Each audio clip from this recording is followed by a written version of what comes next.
manifest appearing of the image to the beast, the government of Satan.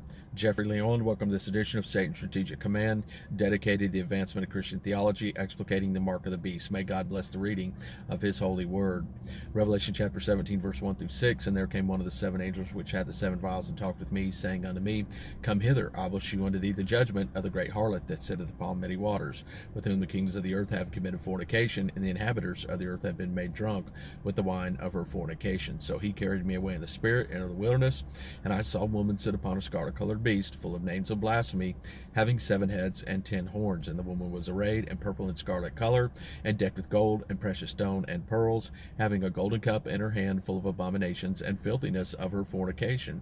And upon her forehead was a name written, Mystery, Babylon the Great, the mother of harlots and abominations of the earth. And I saw the woman drunken with the blood of the saints, and with the blood of the martyrs of Jesus. And when I saw her, I wondered with great admiration. So guys, here in Revelation chapter 17, verse 1 through 6, we know that this depicts the final seat of all lost souls in the kingdom of hell, arrayed in a graduating scale in accordance to their works and their manifest proximity to the appearing of Antichrist in our world. It's how God has evaluated these people by their works, and as they are laboring to make manifest the mark of the beast within our world, and the appearing of the one that gives them power and that has anointed them with the spirit of Antichrist to captivate the world with the mark of the beast. So I wrote here, this is Revelation chapter 17, verse 1 and 2. Here we have the appearing of the secular powers of the world that bow down to the beast, his image, and the harlot, the image to the beast, and that the image of the beast is a man who bears the seal of Satan in his heart. Revelation chapter 13, verse 15 through 17.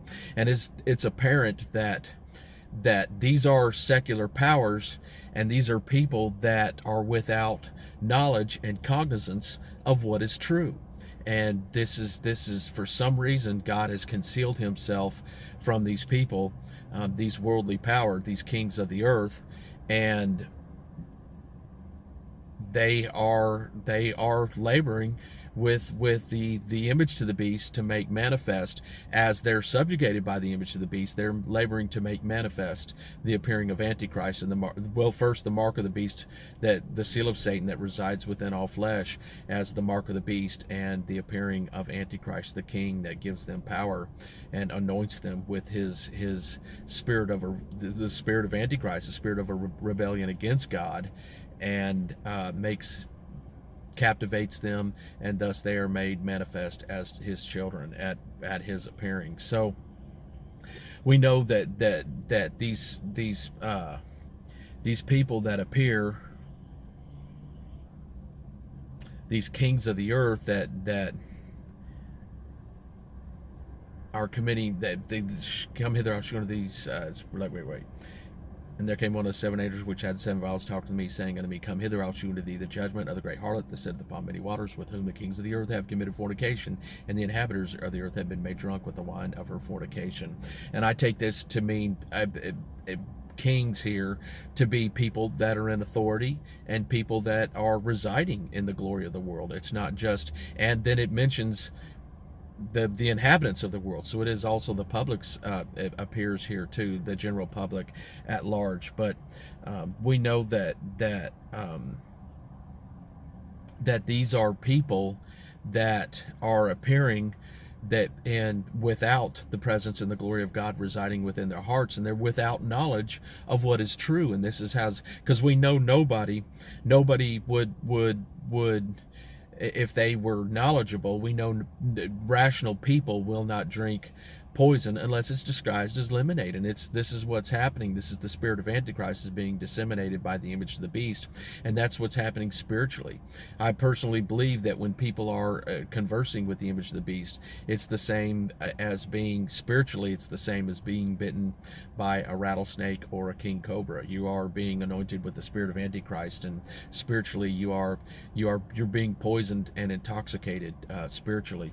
So this intoxication temptation, as people are anointed with the spirit of Antichrist, blinds them to what is true. That's the definition of Babylonian captivity: lack of cognizance of what is true. And this appears in John chapter 8, verse 31 and 32. If you continue it, where Jesus said, if you continue in my words, then are you my disciples indeed, and ye shall know the truth, and the truth shall make you free.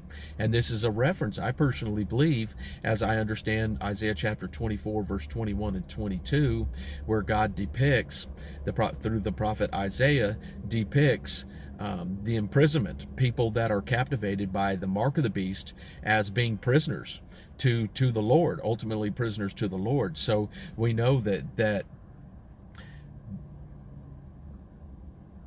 this captivity here, it appears to me that Jesus is actually referencing the mark of the beast in the final captivity of all lost souls in the kingdom of hell, when he says, you shall know the truth, and the truth shall make you free. If you continue in my word, then are you my disciples indeed. And he also said in John 14:6, I'm the way, the truth, and the life. And in John 17:3, this is life eternal, that they might know thee, the only true God, and Jesus Christ whom thou hast sent. So it's apparent that these people that appear, these kings and the general population that appear here in captivity in Revelation chapter 17, verse 1 and 2, are people that are not cognizant of what is true. They cannot receive the glory of God. We know that they're not in any form or fashion. They've been cut off vertically. They have fallen from mercy and grace that's declared in 2 Thessalonians 2, 3, and 4, and Revelation chapter 18, verse 1 through 8. They have fallen from grace, and they've become captive. They're now prisoners they're captive by Satan, but ultimately they're prisoners of the Lord, as the Lord allowed them to be captivated in the rebellion against him. So these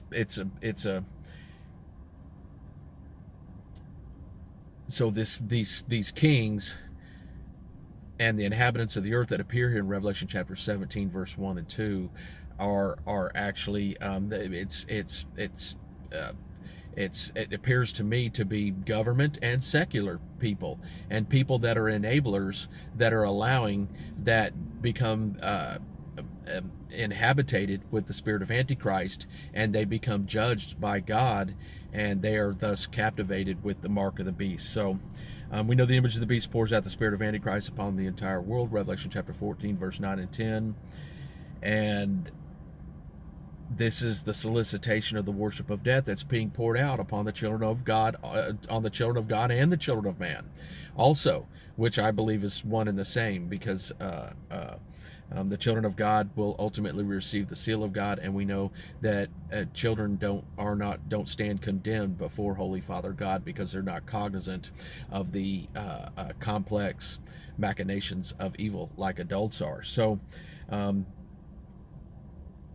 So we know the image of the beast is pouring out the solicitation of the worship of death, the spirit of Antichrist upon the children of God and the children of man, 1 John 2:15 through 18, where we have the deepest roots of the spirit of Antichrist, 1 Timothy 6:10, where we have the love of money appearing as the root of all evil, and of course Romans 3:13 gives us the full spiritual transforming process of those that are actually conversing in organized crime with the image of the beast, that are being taken captive by him. The image of the beast appears first. He's the harvester. He appears within the beast in the second incarnation of the beast in Revelation 13:11 through 18, and he's there because he's not in the first incarnation of the beast in Revelation 13:1 and 10. He's in the second incarnation of the beast, and he's there because he's there. He is actually the mediator, administrator, and minister of Satan to captivate the entire world with the spirit of Antichrist and cause the mark of the beast to fall upon them, as manifested by the seal that resides within his heart in Revelation 13:15 through 17. So these labors by the image of the beast are apparent for the fulfillment of all worldly lusts, filling up the fullness of iniquity within vessels that are chosen for destruction, that have chosen destruction upon themselves. We see this here in Psalm chapter 34, verse 21 and 22, where it states, evil shall slay the wicked, and they that hate the righteous shall be desolate. The Lord redeemeth the soul of his servants, and none of them that trust in him shall be desolate. So here we have, well, this appears to be another reference to the mark of the beast that we know is the abomination of desolation. Matthew chapter 24 verse 15, Galatians chapter 4 verse 27. More are the children of the desolate than she which hath an husband, which is a direct reference by Paul in the book of Galatians to the final captivity of all lost souls in the kingdom of hell, with the mark of the beast and the seal of God residing upon the saints of righteousness that are fit to meet the husbandman at the wedding, at the second advent of Jesus Christ. So this says, Psalm 34:21, evil shall slay the wicked, and they that hate the righteous shall be desolate. So this here appears to me to be a direct reference to the mark of the beast coming upon and their spiritual, the manifestation of their spiritual captivity. It says, and they that hate the righteous shall be desolate. So this is a manifestation of the mark of the beast that resides, and it's the spirit of Antichrist operational capacity as it resides within them. They hate the righteous, and this is the manifestation of their condemnation, because they grow satanically, and they are anointed, and they regenerate, and they fan the flames of Antichrist within their souls, cursing and repeating words of death in their environment. They are actually they're growing spiritually, and they're transgressing, and they're growing they're manifesting the presence, purpose, and power of the spirit of Antichrist within their lives. And so, but we do know that Jesus Christ is today in the heavenly sanctuary. He's in the most holy place. He's making intercession for men. So, and as long as Jesus is still in the heavenly sanctuary, mercy and grace is abiding upon all flesh. And Romans chapter 5 verse 20 and 21 makes it clear that where sin does abound, grace abounds even more. So we know that these people are still, people can make grave mistakes in their lives, and all it takes is one touch by God to show them the error of their ways, and the fact, and bring them back from this pit of destruction that's being described here, depicted here by the psalmist. So the Lord redeemeth the soul of his servants, and none of them that trust in him shall be desolate. We know that the saints, that the image to the beast is pouring out the spirit of Antichrist, the worship of death, and he's tormenting not only in a passive capacity. In a passive capacity, he is tormenting and attempting to pour out the spirit of Antichrist upon the children of God. And God is declaring here in Psalm chapter 34 verse 22, the Lord redeemeth. And to redeem it means to buy back. So that says, the Lord redeemeth the soul of his servants, and none of them that trust in him shall be desolate. There's an old saying that goes that for the righteous, this is the closest to hell we will ever experience and ever get, and for the wicked, this is the closest to heaven that they will ever get. And that's what this passage is actually saying here and reflecting in Psalm chapter 34 verse 21 and 22. And this is depicting the fact that God has, when in the final moments of this earth's history, and as the image of the beast ministry became manifest amongst all flesh, that God didn't just pour this pain and this torment out on just the wicked to separate them from his presence. He didn't do that. And the thing is, what's separating the righteous from the wicked is their own choices. And this is what God is declaring here. And so I just want to make it that very clear that the pouring out of the spirit of Antichrist and the torments of people's flesh is not only occurring on the wicked people, it's occurring on the righteous, those that are going to live through it. And God's declaring here in Psalm chapter 34 verse 21 and 22 that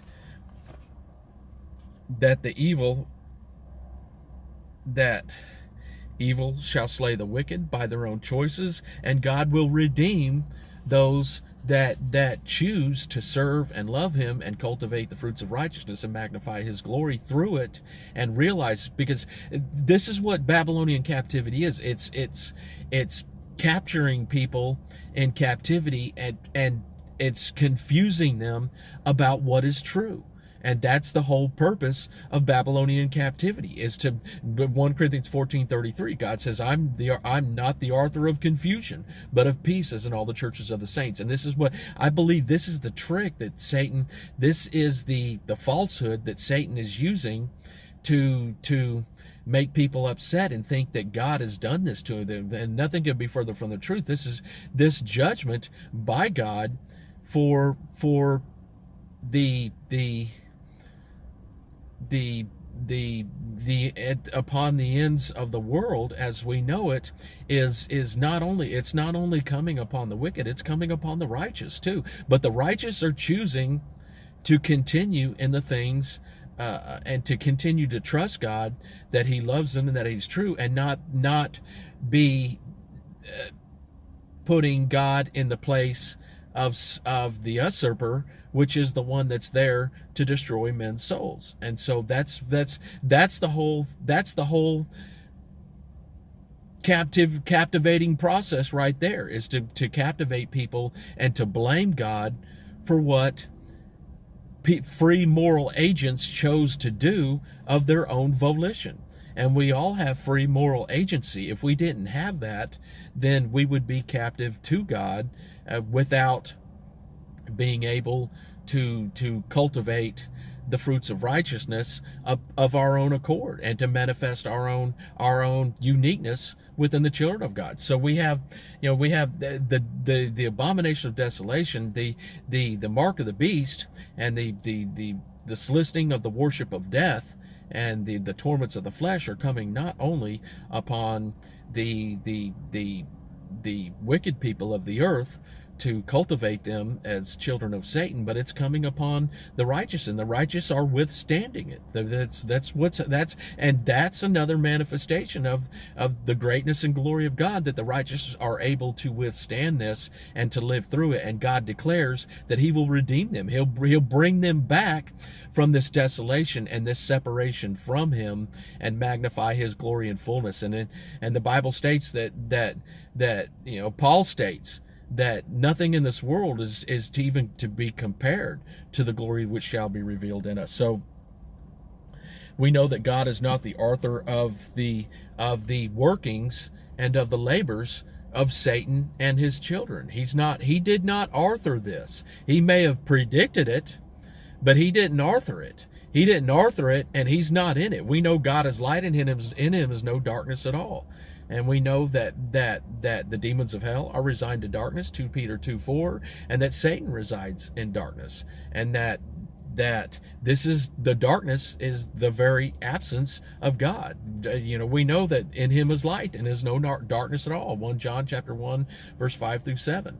So we know that God did not author just because he predicted it and He foretold it through this horrible captivity to the appearing of Antichrist and as Satan's children in the final moments of Earth's history. Just because He predicted it, we know that He did not author it. So Psalm chapter 9 verse 16 and 17 states, "The Lord is known by the judgment which He executeth. The wicked is snared in the work of his own hands." God is declaring right here. He's declaring, I did not author this, but I didn't overthrow. If He overthrew anybody's will, He would, and as men choose to serve Him or no, then He would be forcing people to serve Him. So He doesn't overthrow people's will. There's another adage, all it takes is for evil to prosper, is for good men to do nothing. And so it says, Psalm 9, 16 and 17, "The Lord is known by the judgment which He executeth. The wicked is snared in the work of his own hands. And the wicked shall be turned into hell, and all the nations that forget God." So we have this turning, I believe, is the transformation. It's actually their spiritual transformation into the full manifestation of the children of Satan. Revelation chapter 17, verse 1 through 6 is the satanic spiritual vacuum of death and darkness that consumes all flesh. Ecclesiastes 8:8 makes it very clear. No man hath that power over the Spirit to retain the Spirit. If God withdraws, because justly and in judgment, and He's not going to force anybody into the kingdom of heaven. He'll withdraw and he'll let wicked men choose their own destruction, but he does rely on the governments of the world to disseminate judgment, justice, and righteousness, as he's manifestly declared himself within the United States Constitution, giving people freedom to choose to serve him or no without penalty. That's the highest manifestation of God's presence operating in government that can be made manifest without incorporating becoming a theocracy. And so this is democracy, and we know the democracy and democratic process. There's no other way to cultivate in capitalism the fruit, the harvest of the earth, and this comes through democracy and democratic process and constitutional protections, giving everybody freedom to choose to serve God or no, and without penalty, and to cultivate life is what you make of it. An old adage, life is what you make of it. It's what you get, what you reap, what you sow. And so Revelation chapter 17 verse 1 through 6 is the satanic spiritual vacuum of death and darkness to consume all flesh. Ecclesiastes 8:8. It is the absence of God in the hearts. 1 John chapter 1 verse 5 through 7, where God declares John declares in him is light, and God is light, and in him is no darkness at all. 2 Corinthians chapter 4 verse 3 and 4 and 6 and 7. But if our gospel be hid, is unto the lost, it is hid to them that are lost, in whom the God of this world hath blinded the minds of them which believe not, lest the light of the glorious gospel of Christ, who is the image of God, should shine unto them, and the incorporation of everlasting destruction for all those who chose to be ruled by satanic powers. Psalm chapter 9 verse 15. The heathen are sunken down into the pit that they made, and in the net which they hid is their own foot taken. The Bible makes it very clear here. Again, he didn't author man's union and incorporation of satanic power and becoming organized with the spirit of Antichrist against him to satanically harvest what they cannot harvest as natural men, as the rules of judgment, righteousness, and fairness reside in the United States Constitution today. So he said, God appears nowhere in the souls of those that are residing in Revelation chapter 17 verse 1 through 6 with the mark of the beast. There's no glory. That's the thing. There's no manifest glory of God. They're residing in suspended animation. They're dead souls residing in suspended animation, about to be judged of worthy of eternal separation from God and set apart for exclusion with the devil and his angels. So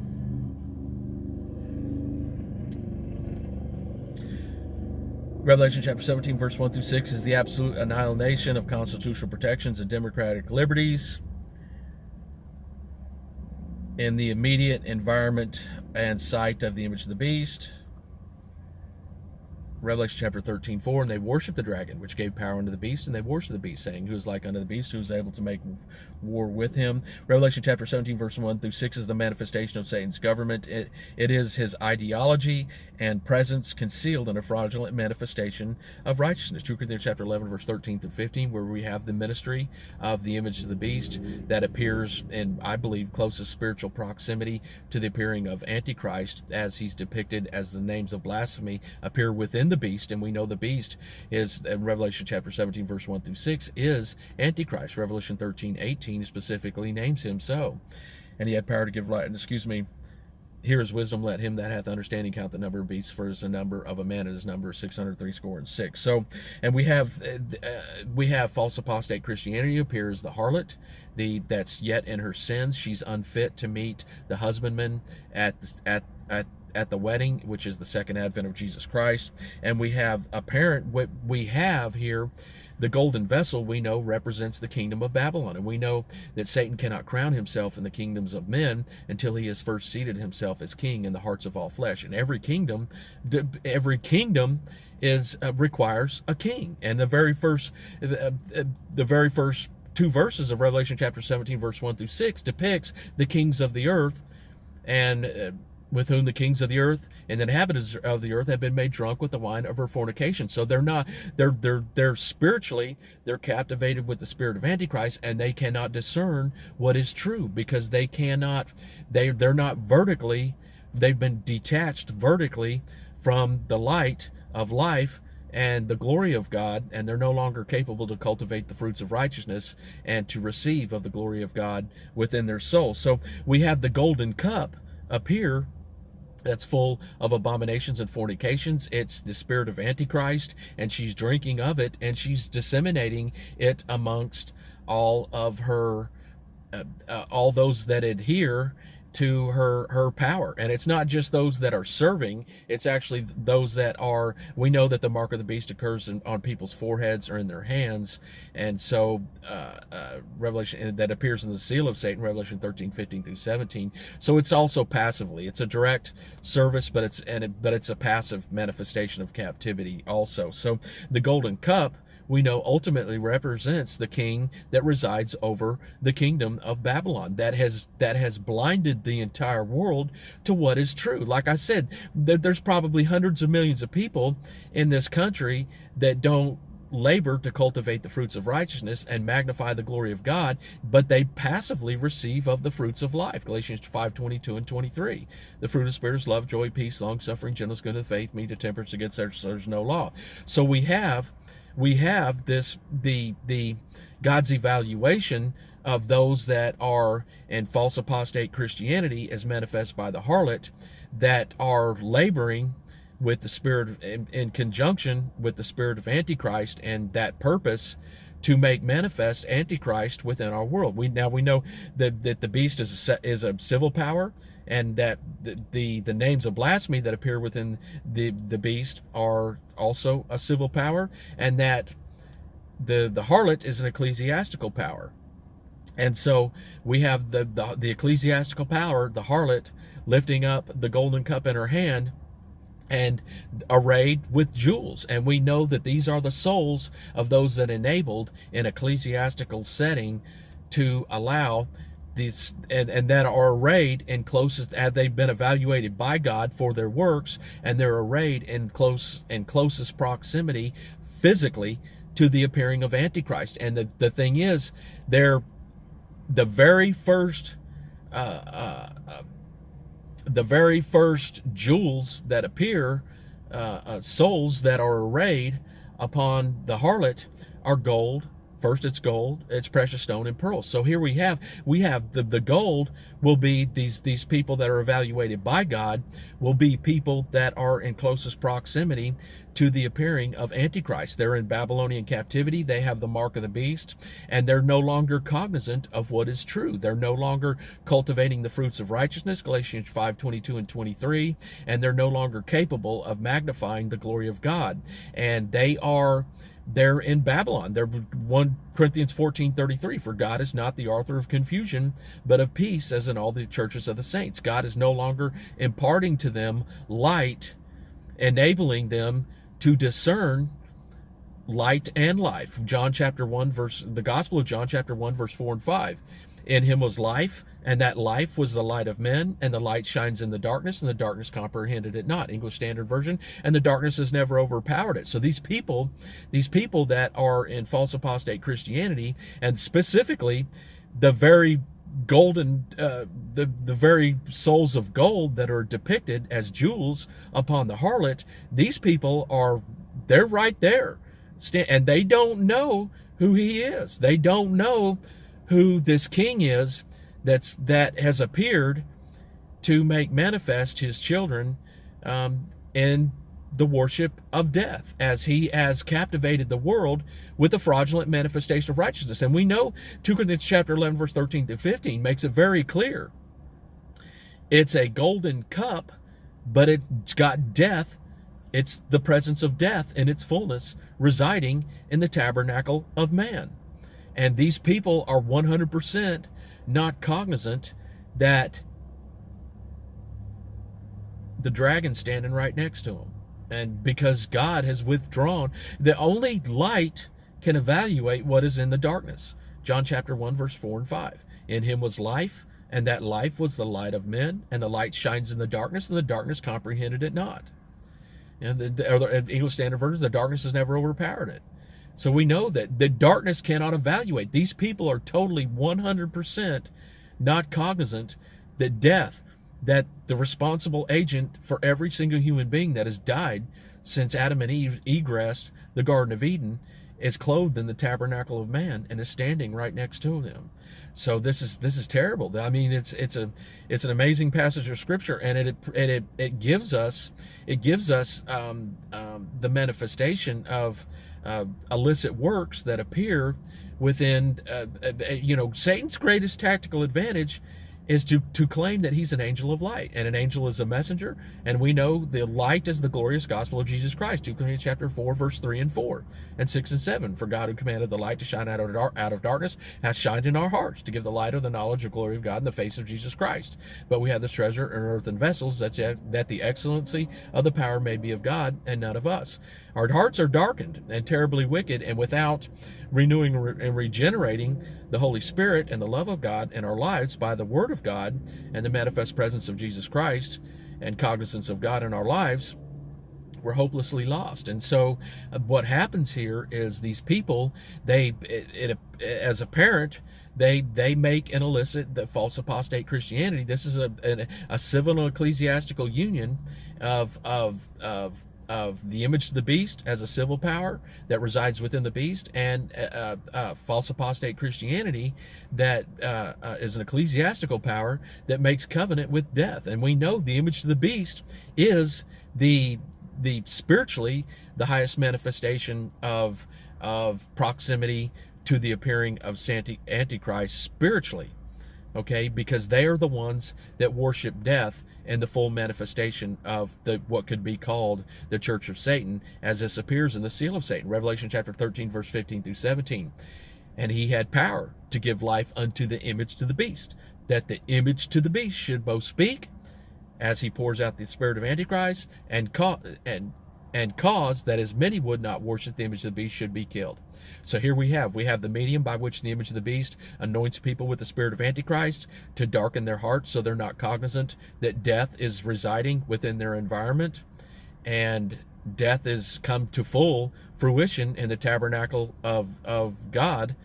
And the fact that the image of the beast is the corporeal body that enforces satanic captivity and causes the mark of the beast on pain of death to fall upon all flesh, as the image to the beast labors to satiate its own illicit desires in an illegal harvest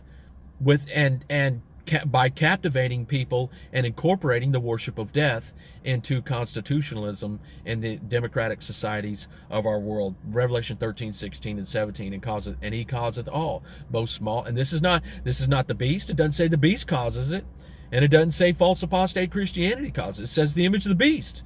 And he causeth all, both small and great, rich and poor, free and bond, receive a mark in the right hand and their foreheads, and that no man might buy or sell, save he that had the mark of the name of the beast or the number of his name. So we know that only light can evaluate what is in darkness. Therefore, I admonish everyone, don't focus on darkness. Don't go and start looking for people's doctrines to evaluate people, okay? Because you're on a fool's errand. And the only way you could evaluate what is in darkness is if you're standing in the light, okay? So you're on a fool's errand. If you're trying to find some special rite or ritual naming Satan in the body of Christ, you're on nothing but a fool's errand. Because that's nothing but darkness, and all you're doing is attempting to evaluate, I don't even know how to put this. You're attempting to evaluate darkness by standing in the darkness. Okay, the only way to evaluate darkness is by standing in the light. If there's something you need to know, that's false doctrines is not what removed professing Christians from mercy and grace. It was an illicit relationship with death in the form of the image of the beast, and the civil and ecclesiastical union as the image of the beast labored for power to kill people to satiate its illicit desires. That's the high manifestation of the church of Satan and the worship of Satan. The image of the beast is the closest proximity spiritually to the appearing of Antichrist. False apostate Christianity don't know who's standing next to him. Okay, so it's the image of the beast. If you want to look at anything, you can look at the image of the beast, because that's the immediate threat to the public at large today. So it's not false apostate Christianity. And as far as religious ceremonies and rites are concerned, really, if you're not standing in the light, you're not going to know anyway. You're just on a fool's errand. And so arm yourself with the light of God's word. And if there's something you need to know about about Christian doctrine, God will make that known to you. And there's only one way that's going to come, is by the manifestation of the glory of God residing within your heart. Whatsoever doth make manifest is light. God is light, and whatsoever doth make manifest is light. So, but then again, the image of the beast has light. It has just enough light to evaluate where the darkness is, and God has given it that, so to make manifest its desire to exchange its soul to Satan, as it understood some doctrines that other people didn't understand, and then it exchanged the worship and the glory of Jesus Christ for that of the world willfully. That's the manifestation of it willfully, leaving its first habitation, as Jude 6 proclaims that the demons of hell did, and becoming children of Satan just to satiate their own temporal illicit desires. So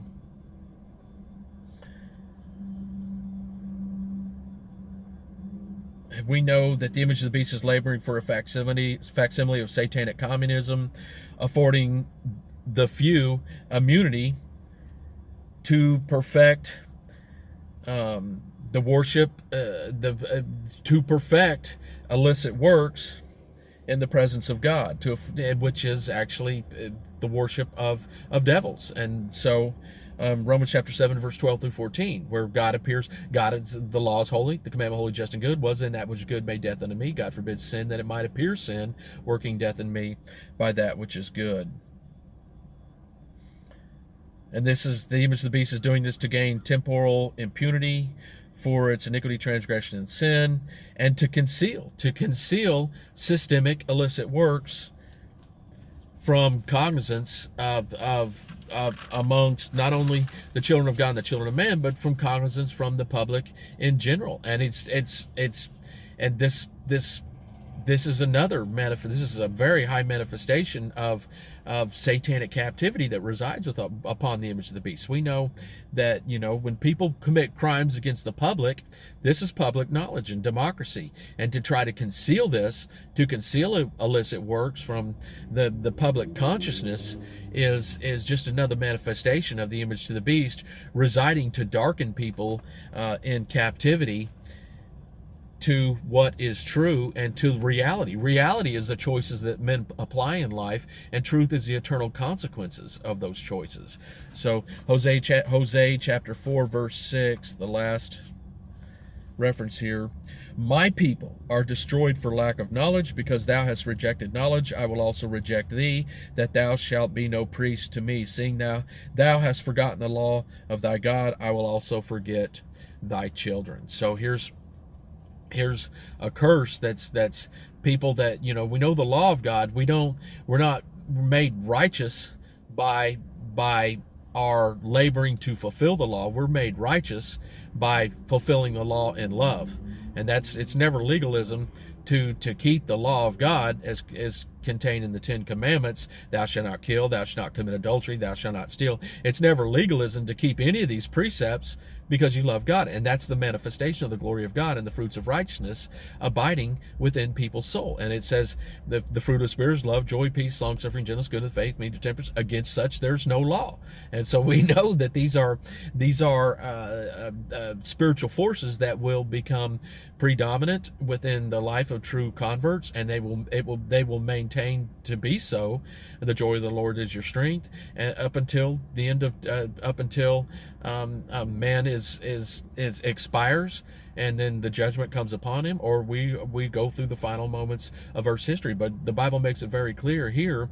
We know God's holiness that is defined as the Ten Commandments. It's the boundaries of His character. When you break this, you step outside of holiness. 1 Peter chapter 1 verse 15 and 16, but as He which hath called you is holy, be ye holy in all manner of conversation, for it is written, be ye holy, for I am holy. So, Jeffery Lee Owen, if you're edified by this program, please hit the like button, subscribe to this channel to receive notifications of future installments. Remember, you can come to the throne room of God today and receive your healing directly if you're abiding in mercy and grace as manifested by Matthew chapter 13, verse 10 through 15. Thank you.